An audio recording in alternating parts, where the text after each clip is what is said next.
पश्चिम बंगालमधल्या भाजपच्या विजयानंतर अमेरिकेचे राष्ट्राध्यक्ष डोनाल्ड ट्रम्प यांनी पंतप्रधान मोदींचं अभिनंदन केल्याच्या बातम्या खोट्या आहेत असं संजय राऊतांनी म्हटलंय। उद्या ग्रामपंचायत जिंकल्यावर सुद्धा ट्रम्प मोदींचं अभिनंदन करतील।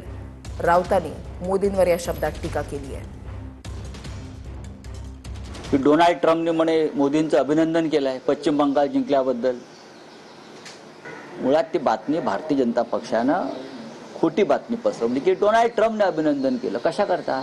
पश्चिम बंगाल जिंकल्याबद्दल, आसाम जिंकल्याबद्दल आणि भारतामधल्या ग्रामपंचायत निवडणुका, जिल्हा परिषद निवडणुका, बरं, आणि महानगरपालिका निवडणुकात मोदी जिंकले म्हणून तिथून अभिनंदन करतायत। काय खेळ चाललाय, काय गंमत चालली आहे सगळी बाबा। डोनाल्ड ट्रम्प यांचं चुकलंच। त्यांनी उद्धवजी ठाकरे यांचं अभिनंदन करायला पाहिजे होतं की महाराष्ट्राच्या महापालिकेच्या निवडणुकीमध्ये सगळ्यात मोठा भोपळा मिळाला, त्याबद्दल डोनाल्ड ट्रम्प यांनी उद्धवजींचं अभिनंदन करायला पाहिजे होतं।